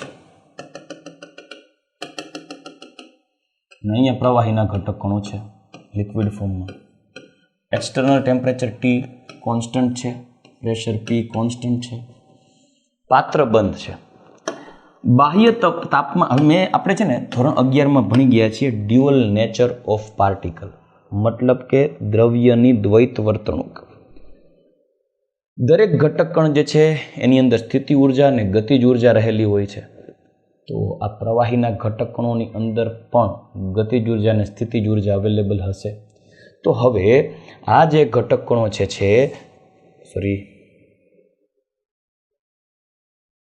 આ જે ઘટકણો જે છે આ ઘટકણો પ્રવાહીના ઘટકણો એની ગતિજ ઉર્જાને કારણે અત્યારે સપાટી ખુલ્લી છે એની ગતિ ઉર્જાને કારણે અમુક ઘટકણો જે છે એ સપાટી છોડી અને જતા હોય છે જેથી કરી અને અહીંયા વાયુના ઘટકણોની સંખ્યા શું થતી જાય ધીમે ધીમે વધતી જાય છે પાત્ર બંધ છે ધીમે ધીમે ઘટકણો સપાટી છોડીને ઉડતા હશે અને અહીંયા વાયુમય ઘટકણોની સંખ્યા વધતી જશે પણ જેમ જેમ અહીંયા વાયુમય ઘટકણોની સંખ્યા વધતી જશે એટલે અહીંયા ગીચ એરિયામાં તેમની વચ્ચે અથડામણ થશે એટલે બધાય વાયુના ઘટકણો ભટકાશે અહીંયા જગ્યા નથી અહીંયા ક્યાં આવો છો નીચે ઉપડો તો એકબીજા સાથે અથડામણ થાય ને એટલે સપાટીની નજીક આવે ને તો પાછા આકર્ષણ અનુભવી અને ગેસિયસમાંથી લિક્વિડ ફેઝમાં પ્રેશરને કારણે ડેવલપ થાય અને એક એવો સમય શરૂઆતમાં કેવું ખબર જગ્યા ખાલી હતી ને તો બાષ્પીભવનનો દર વધારે હતો જેમ જેમ જગ્યાએ પેક થતી ગઈ એમ બાષ્પીભવનનો દર ઘટતો જશે અને અથડામણને કારણે નીચે આવશે ઘટકોનો પ્રવાહીકૃત થશે એટલે ઠારણની ઘટના થશે શરૂઆતમાં બાષ્પીભવનનો દર વધારે હતો ધીમે ધીમે બાષ્પીભવનનો દર જે છે ઘટતો ગયો ઠારણનો દર વધતો જશે એક એવો સમય આવશે કે જેને હું ટી ઇક્વિલિબ્રિયમ કહું કે જ્યારે બાષ્પીભવન દર અને ઠારણનો દર બે સમાન થઈ જશે એટલે જેટલા ઘટકોનો ઉડે છે એટલા જ ઘટકોનો પાછા સપાટી ઉપર બેસે છે તે સમયે આ વાયુમય ઘટકો દ્વારા પ્રવાહીની સપાટી ઉપર લાગુ પડતા દબાણને શું કહેવાય બાષ્પ દબાણ મતલબ કે બાષ્પીભવન અને ઠારણની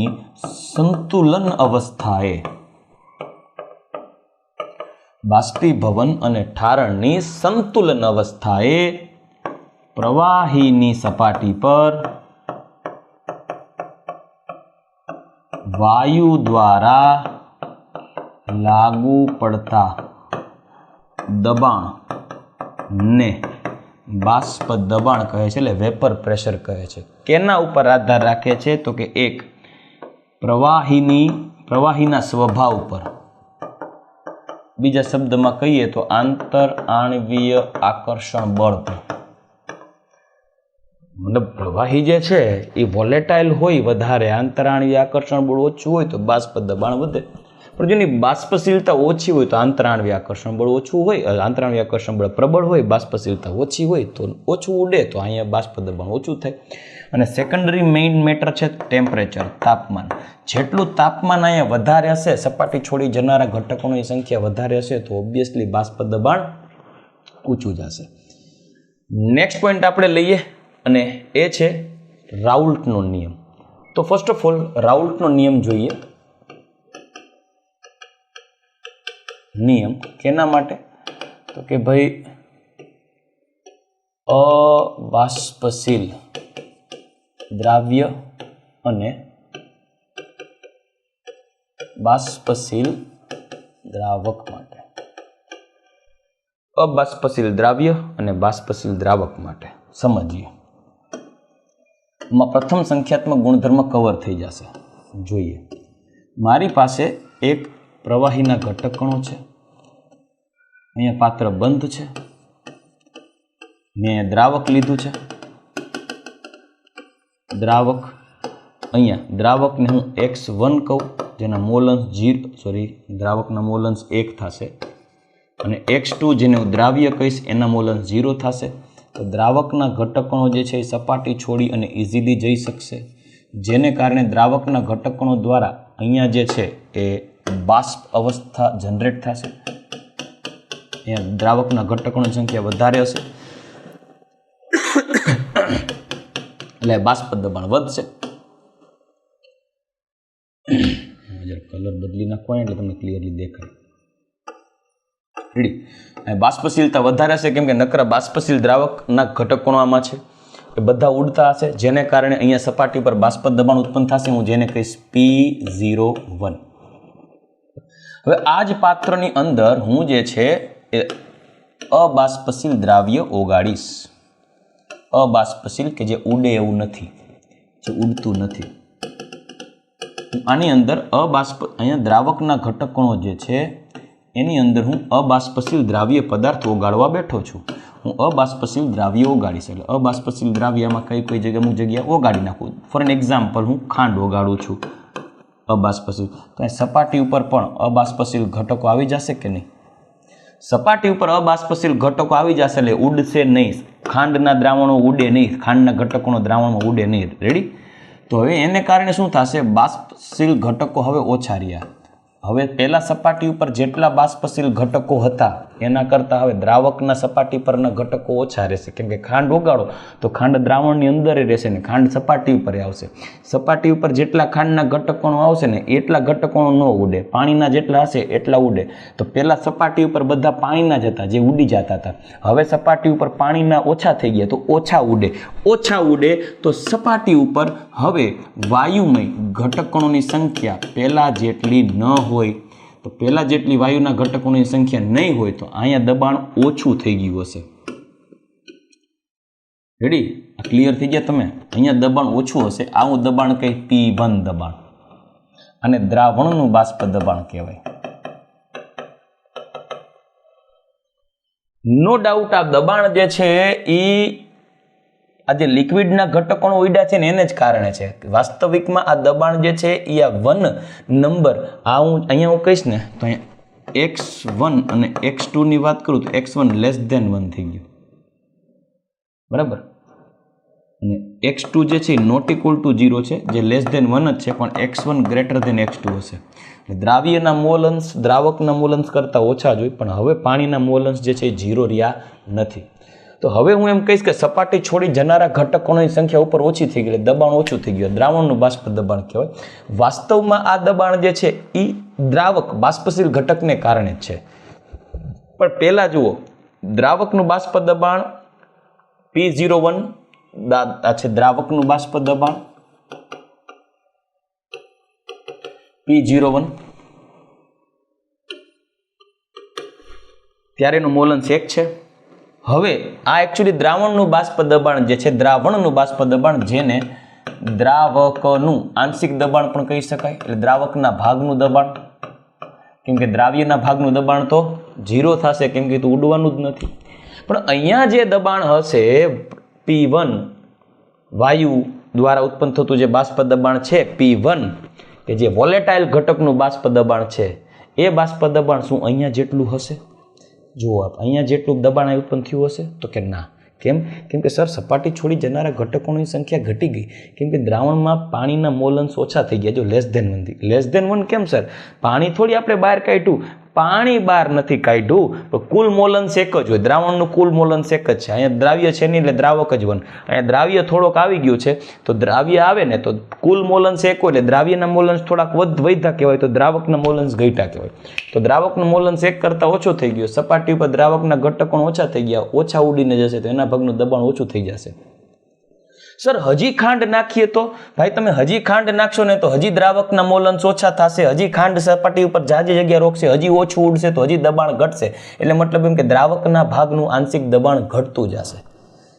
તો એનો મતલબ રાઉલ્ટ એવું કહે છે કે નિયત તાપમાને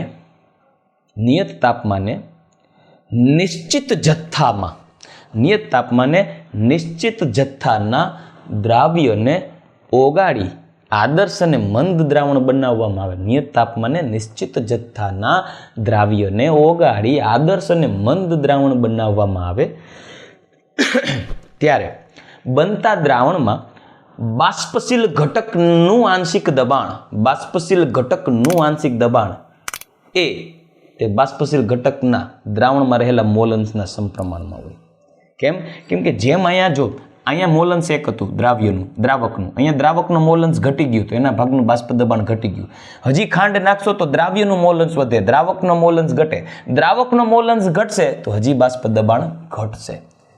ક્લિયર? તેનો મતલબ એમ કે જેમ જેમ દ્રાવકના મોલન્સ ઘટતા જશે એમ એમ એના ભાગનું આંશિક દબાણ ઘટતું જશે. એટલે દ્રાવકના મોલન્સ ઘટ્યા, દ્રાવકનું આંશિક દબાણ ઘટ્યું, દ્રાવકના મોલન્સ ઘટ્યા, દ્રાવકનું આંશિક દબાણ ઘટ્યું, એટલે મોલન્સ ઘટ્યું, આંશિક દબાણ ઘટ્યું, તો મોલન્સ આંશિક દબાણના સમપ્રમાણમાં. આ રાઉલ્ટનો નિયમ છે. રેડી? તો રાઉલ્ટ શું કહે છો? જો નિયત તાપમાને નિશ્ચિત જથ્થાના દ્રાવકમાં દ્રાવ્ય ઓગાળી આદર્શ અને મંદ દ્રાવણ બનાવવામાં આવે ત્યારે બનતા દ્રાવણમાં બાષ્પશીલ ઘટકનું આંશિક દબાણ એ તે દ્રાવણમાં તે ઘટકના મોલ અંશના સમપ્રમાણમાં હોય. સો એકચ્યુઅલી સૂત્ર કંઈક આવું થશે, P1 is directly proportional two X1. A sir આ તો હેનરીના નિયમ જેવું થઈ ગયું, પણ હેનરી નથી, કેમ કે હેનરીએ વાયુની દ્રાવ્યતાની વાત કરી હતી, અહીંયા ઘન અને પ્રવાહીની દ્રાવ્યતાની વાત છે. આ સમગ્ર જેમ પાણી નાખશ, જેમ દ્રાવ્ય નાખશો એમ બાષ્પ દબાણ ઘટતું જશે, પણ આ વેલ્યુ જે છે એ નિયત તાપમાને અચળ રહેશે, કેમ કે એમાં દ્રાવક જ છે, દ્રાવ્ય છે જ નહીં. આને અચળ તરીકે યુઝ કરી શકો, તો માટે P1 is equal two P01 into X1. P1 is equal two P01 into X1. Okay, તો હવે આના માટે ગ્રાફ છે, એ ગ્રાફ તમને થોડું એક્સપ્લેન કરું. જો હું એક કામ કરું છું, અહીંયા ગ્રાફ લઉં છું, અહીંયા હું P1 લઈશ, અહીંયા P2 ફોર સોલ્યુટ, એનું તો બાષ્પ દબાણ 0 જ હશે, અહીંયા 0 0, અહીંયા મોલન્સ, અહીંયા X1 0 લખું તો અહીંયા X1 1 લખીશ તો X2 0, 2 ફોર સોલ્યુટ, 1 ફોર સોલ્વેન્ટ. અહીંયા X1 0 થશે, X2 જે છે એ 1 થશે. માનું નકરું દ્રાવ્ય વિચારીએ તો ખાંડનું ડબલું ભર્યું છે. તો હવે તમે જોશો આ બિંદુએ હાઈએસ્ટ માનો P01 અહીંયા છે, P01 આ પહેલી પરિસ્થિતિ, પાત્ર નંબર 1. હવે એમાં જેમ જેમ ખાંડ નાખતા જાઓ તો દ્રાવણનું બાષ્પ દબાણ ઘટતું જાય. ખાંડ નાખો બાષ્પ દબાણ ઘટે, ખાંડ નાખો ઘટે. ખાંડ એટલી નાખી દો કે આખું ડબલું ખાંડ થઈ જાય, ખાંડથી ભરી દો, ડબલું ઢકાઈ જાય, મતલબ તમને નકરી ખાંડ જ દેખાય. સમજાય કે નહીં? જેમ દ્રાવ્ય ઓગાળશો બાષ્પ દબાણ ઘટશે, હજી દ્રાવ્ય ઓગાળો બાષ્પ દબાણ ઘટે, દ્રાવ્ય ઓગાળો બાષ્પ દબાણ ઘટે, દ્રાવ્ય ઓગાળો બાષ્પ દબાણ ઘટે. એક સમય એવું આવે ને કે દ્રાવ્ય ઓગાળતા દ્રાવ્ય ઓગળતો બંધ થઈ જાય, તોય દ્રાવ્ય નાખો તો આખું ડબલું ખાંડથી ભરાઈ જાય, ત્યારે બાષ્પ દબાણ 0 થઈ જાય અને નકરી ખાંડ જ હોય. તો આ ગ્રાફ આવો થાય કંઈક. હવે આના ઉપરથી આપણે રાઉલ્ટનો નિયમ, જે બાષ્પ દબાણનો થતો સાપેક્ષ ઘટાડો સંખ્યાત્મક ગુણધર્મ ઉપર લઈ આવીએ. હું એક કામ કરું છું, P1 upon P01 is equal two X1. તો P1 ના છેદમાં P01 is equal to 1 minus X2 લઈ શકાય, દ્રાવ્યના મોલન્સ. તો P1 X2 ને સૂત્રનો કરતા બનાવીએ, 1 માઇનસ P1 ના છેદમાં P01 થાય, તો P01 માઇનસ P1 ના છેદમાં P01 is equal two X2. તો રાઉલ્ટનો નિયમ આવું કે છે, બાષ્પ દબાણનો સાપેક્ષ ઘટાડો એ દ્રાવ્યના મોલન્સ જેટલો હોય. બાષ્પ દબાણનો સાપેક્ષ ઘટાડો દ્રાવ્યના મોલન્સ જેટલો હોય. ધીસ ઇઝ ધ રાઉલ્ટ્સ લો. બાષ્પ દબાણનો સાપેક્ષ ઘટાડો દ્રાવ્ય પદાર્થના મોલન્સ જેટલો હોય. હવે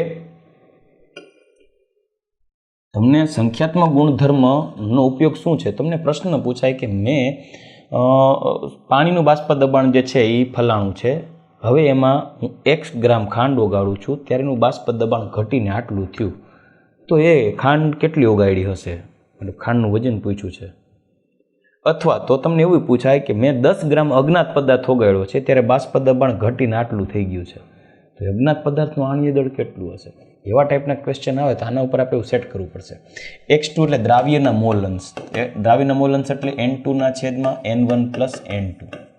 રેડી? તો સૂત્રમાં કિંમત મૂકી શકીએ, P01 માઇનસ P1 ના છેદમાં P01 is equal two N2 upon N1 plus N2. પણ ચોખવટ કરીએ, જો દ્રાવણ મંદ હોય, મંદમાં શું હોય ખબર? દ્રાવ્ય ઓછું હોય, દ્રાવક ખૂબ જ વધારે હોય, તો અહીંયા તો મંદ હોય.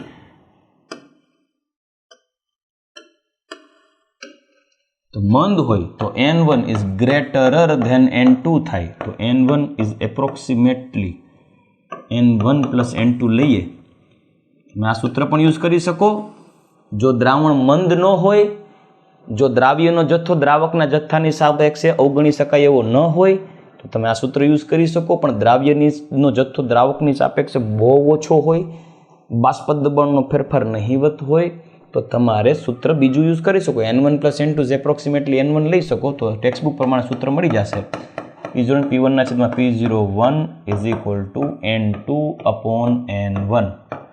P01 માઇનસ P1 ના છેદમાં P01 is equal two N2 એટલે W2 ના છેદમાં M2 ના છેદમાં W1 ના છેદમાં M1 છેદનો છેદ અંશમાં લઈ આવીએ તો સૂત્ર બની ગયું P01 માઇનસ P1 ના છેદમાં P01 is equal two W2 M1 ના છેદમાં M2 W1, જ્યાં P01 એ દ્રાવણનું બાષ્પ દબાણ, P01 દ્રાવકનું બાષ્પ દબાણ, P1 દ્રાવણનું બાષ્પ દબાણ, W2 દ્રાવ્ય અજ્ઞાત પદાર્થનું દ્રાવ્યનું વજન, M2 અજ્ઞાત પદાર્થનું આણ્વીય દાળ, M1 દ્રાવકનું વજન, W1 દ્રાવકનું વજન, M1 જે છે એ દ્રાવકનો અણુભાર. પણ આપણો નેક્સ્ટ મુદ્દો એ છે કે સર તો આપણે અબાષ્પશીલ દ્રાવ્ય ઓગાળ્યું છે, બે બાષ્પશીલ હોત તો યસ, બે બાષ્પશીલ હોય ને તો બે ઉડે. તો હવે શું કરીએ એ જોઈએ. બે બાષ્પશીલ હોય તો બંને ઉડે. ચલો આપણે પાત્રથી એક્સપ્લેન કરું. બાષ્પ એ રાઉલ્ટનો જ નિયમ છે. આજે આપણે સંખ્યાત્મક ગુણધર્મનું સૂત્ર ડિરાઈવ કર્યું, બાષ્પ દબાણનો સાપેક્ષ ઘટાડો. હવે બંને બાષ્પશીલ હોય, દ્રાવક અને દ્રાવ્ય, બાષ્પશીલ દ્રાવક અને બાષ્પશીલ દ્રાવ્ય માટે રાઉલ્ટનો નિયમ. તો એના માટે હું એક પાત્ર દોરું છું. અહીંયા એક દ્રાવક લઈશ, દ્રાવ્ય લઈશ અને અહીંયા આપણે બનાવીએ દ્રાવણ. હું અહીંયા જે છે દ્રાવકના ઘટકોનો લઉં છું. Solvent x1 is equal to 1, x2 is equal to 0. બાષ્પશીલતા એની હેવી છે, જોરદાર બાષ્પશીલતા ધરાવે છે, જોરદાર ઉડે છે, વધુ બાષ્પશીલ છે. હું અહીંયા જે કહીશ P01, બરાબર. અહીંયા જે છે દ્રાવ્યના ઘટકો જે છે, માનો કે એની બાષ્પશીલતા કમ્પેરેટિવલી ઓછી છે દ્રાવકના ઘટકોનો કરતા. આ બાષ્પશીલતાના બાષ્પશીલતા એરા ઉપરથી વિચારી શકો છો. અહીંયા x1 0 હોય પણ x2 દ્રાવ્ય અને હું 1 કહી શકું. અહીંયા હું P02 કહી શકું. P01 is greater than P02 છે. આ દ્રાવ્યનું બાષ્પ દબાણ, પ્યોર દ્રાવ્યનું બાષ્પ દબાણ, આ પ્યોર દ્રાવકનું બાષ્પ દબાણ. હવે મારે આ બે પાત્રમાં રહેલા દ્રાવ્ય અને દ્રાવકના ઘટકોને કરવા છે ભેગા. આ ભેગા કરું છું. ચલો આ ભેગા કર્યા. હવે સપાટી ઉપર તમને દ્રાવ્યના ઘટકોનો પણ જોવા મળે અને સપાટી ઉપર તમને દ્રાવકના ઘટકોનો પણ જોવા મળે. તો દ્રાવકના ઘટકોનો જે છે એ એની બાષ્પશીલતા પ્રમાણે ઉડે અને દ્રાવ્યના ઘટકોનો જે છે એ એની બાષ્પશીલતા પ્રમાણે ઉડે. તો પરિણામી તમને અહીંયા બંને પ્રકારના દબાણ મળશે. એને હું કહીશ P કુલ. P કુલ એટલે દ્રાવણનું બાષ્પ દબાણ. થાય કે નહીં? બે બાષ્પશીલ છે તો બાષ્પ દબાણ બે બાષ્પશીલને અનુસંધાનિત બનશે. અહીંયા દ્રાવણનું કુલ બાષ્પ દબાણ કેટલું હશે? તો દ્રાવણનું કુલ બાષ્પ દબાણ એ A ના ભાગનું દબાણ અને B ના ભાગનું, એટલે 1 અને 2 બંનેના ભાગનું દબાણથી કુલ દબાણ બનશે, કેમ કે બે ઉડે છે.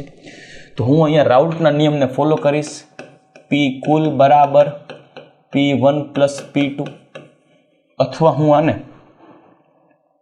x1 ને A કહું અને B કહું, અને A કહું અને B કહું, તો તમે અહીંયા PAPB પણ લઈ શકો. B એટલે બાષ્પશીલ દ્રાવ્ય અને A એટલે બાષ્પશીલ દ્રાવક. ક્લિયર? તો PA એટલે રાઉલ્ટના નિયમ અનુસાર P0AXA લઈ શકાય અને PB એટલે P0BXB લઈ શકાય. P કુલ આ રાઉલ્ટનો નિયમ બંને બાષ્પશીલ ઘટક માટે સૂત્ર બની ગયું. પણ આને થોડું ડિટેલમાં સૂત્ર ડિરાઈવ કરીએ થોડું. તો ટેક્સ્ટબુકમાં આપ્યું છે એટલે, બાકી મારા મત અનુસાર તો ગણતરીમાં તમારે આ સૂત્ર વાપરવું જોઈએ, ઇઝીલી આન્સર આવશે. P કુલ બરાબર P0A XA વત્તા P0B ઇન્ટુ 1 માઇનસ XA કરીએ એટલે XA ના ખાલી કોઈ એકના મોલન્સ જાણતા હોય ને તોય કુલ દબાણ બાષ્પ દબાણ મળી શકે દ્રાવણનું, એટલે આ સૂત્ર તારવીએ. તો P કુલ બરાબર P0A XA plus P0B minus P0B into XA. P0B ને આગળ લઈ લો plus P0A XA minus P0B XA તો પી કુલનું એક સૂત્ર બની ગયું, પી કુલ બરાબર P0B plus P0A minus P0B XA નીકળે કોમન. ચલો આ એક સૂત્ર બની ગયું. નેક્સ્ટ એના પછી સર આ 1 - XA લીધું એને બદલે x એને 1 - XB લઈએ તો થઈ શકે. પી કુલ બરાબર P0A XA P0B XB આના ઉપરથી પી કુલ બરાબર P0A XA એટલે 1 - XB plus P0B XB P0A minus P0A XB plus P0B XB થાય. તો P0A પ્લસ આ પદને આગળ ને આ પદને પાછળ રાખું, P0B XB minus P0A XB થશે. પી કુલ તો અહીંયા સૂત્ર બનાવી નાખું, પી કુલ બરાબર P0A plus P0B minus P0A into XB. આ સૂત્ર જે છે એ કોઈ એક ઘટકના મોલ અંશ જાણતા હોય અને બંને ઘટકોના શુદ્ધ પદાર્થના બાષ્પ દબાણ જાણતા હોય તો દ્રાવણનું પી કુલ મળી શકે.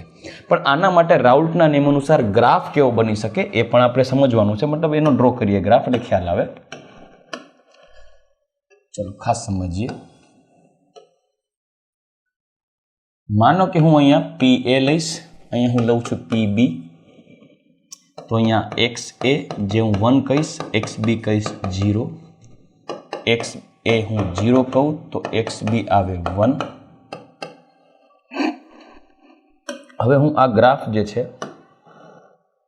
એ માનો હું P વધારે બાષ્પશીલ આપણે કેને કન્સિડર કર્યું છે P0A ને, તો આ પદ અહીંયા P0A છે અને P0B જે છે એને આપણે ઓછું બાષ્પશીલ કન્સિડર કરીએ તો અહીંયા હું લઈશ P0B સપોઝ જેની બાષ્પશીલતા ઓછી છે. હવે તમે શું કરશો, અત્યારે પ્યોરલી દ્રાવક છે, હવે તમે એમાં દ્રાવ્ય ઉમેરતા જાશો તો દ્રાવ્ય ઉમેરતા જાશો તો શું થશે ખબર, એમાં દ્રાવ્ય ઉમેરતા જાઓ તો શું થાય ખબર, એનું પ્રમાણ ઘટતું જાય એટલે એનું બાષ્પ દબાણ ઘટતું જાય અને બી નાખો છો જેમ બી નાખતા જાશો એમ એનું બાષ્પ દબાણ ઘટતું જશે અને બીના ભાગનું બાષ્પ દબાણ વધતું જશે. એટલે જેમ દ્રાવકમાં દ્રાવ્યનો ઉમેરો કરતા જાશો એમ એના ભાગનું આંશિક દબાણ ઘટતું જશે અને બીના ભાગનું આંશિક દબાણ વધતું જાય. એટલે આ ગ્રાફ એવો થશે કે એનું પ્રમાણ ઘટતું જાય ને બીનું પ્રમાણ વધતું જાય. આવું થાય ને, એનું પ્રમાણ ઘટતું જાય બીનું પ્રમાણ વધતું જાય. તો ગ્રાફ આવો મળે દીકરો, આ બી માટે છે. એનું પ્રમાણ ઘટતું જાય બીનું પ્રમાણ વધતું જાય. તો પહેલા એનું પ્રમાણ ઘટાડતા ઘટાડતા અહીં ટચ કરાવીએ અને બીનું પ્રમાણ વધતું જાય એટલે બીનું પ્રમાણ વધારતા વધારતા અહીંયા ટચ કરાવીએ. તો ઓવરઓલ જે દ્રાવણનું બાષ્પ દબાણ જે છે એ કેટલું રહેશે તો P0A અને P0B ની વચ્ચે રહે. રેડી, આ થઈ ગયું. બંને બાષ્પશીલ ઘટક હોય ત્યારે તો અહીંયા જે આ P0A અને P0B વચ્ચે આવશે P cool is equal two PA plus PB. For example હું P કુલ હું અહીંયા કન્સિડર કરું અને આ સ્ટ્રેટ લાઈન આમ દોરું ને તો આ અહીંયા જે આ પદ મળે ને, આ પદ આ જે ડેટા અહીંયા મળશે ને હું આને કહીશ PB, આ મળે ને આને હું કહી શકું PA. તો PB એટલે P0B XB અને PA એટલે P0A XA. રેડી, તો આ થઈ ગયું બંને બાષ્પશીલ ઘટક હોય ત્યારે રાઉલ્ટનો નિયમ, ત્યારે દાખલાઓની ગણતરી કેમ કરવી આ સૂત્રને આધારે. નેક્સ્ટ હવે એના પછીનો પોઈન્ટ છે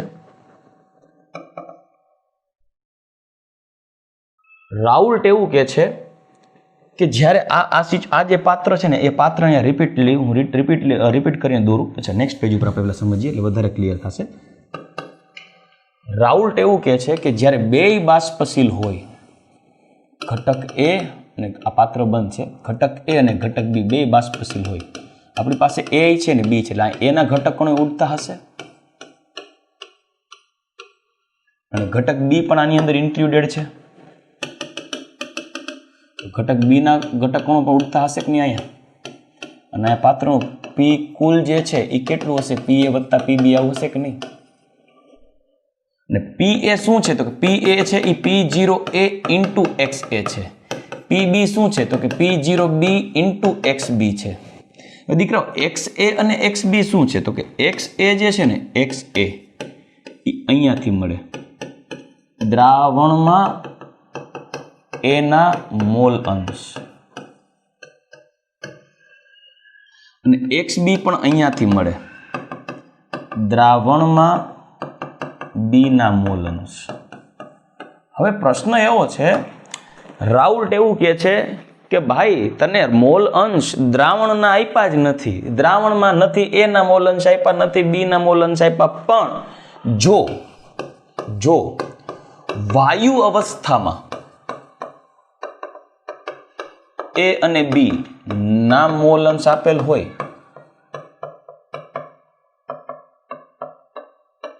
જો વાયુ અવસ્થામાં A અને B ના મોલ અંશ આપ્યા હોય, મેક ઇટ ક્લિયર, વાયુ અવસ્થામાં A અને B ના મોલ અંશ આપ્યા હોય તો મારે એનું આંશિક દબાણ ઇન્ડિવિજ્યુઅલ જેમ PA PB કેમ ગોતું? મને XB તો આપ્યું નથી.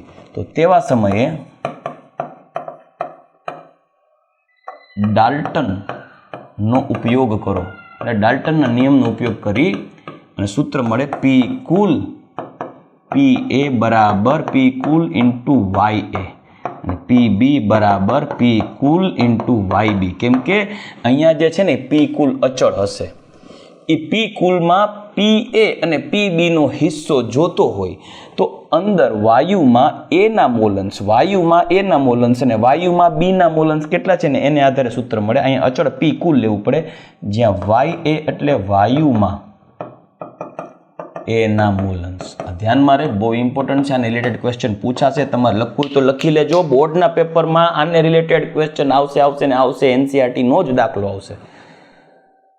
વાયુમાં B ના મોલંશ. રેડી? ચલો ક્લિયર. હવે આપણે જે નેક્સ્ટ ટોપિક જોવાનો થશે એ થશે આદર્શ દ્રાવણ.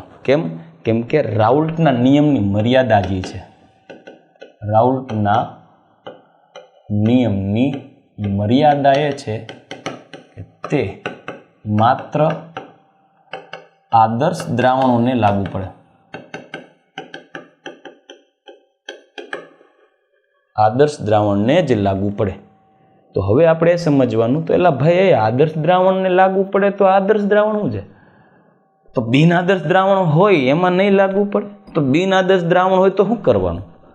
તો આ બધા પોઈન્ટને હવે આપણે ડિસ્કસ કરીએ. આદર્શ દ્રાવણ, બિન આદર્શ દ્રાવણ, બિન આદર્શ દ્રાવણમાં ધન વિચલન ને ઋણ વિચલન. ક્લિયર?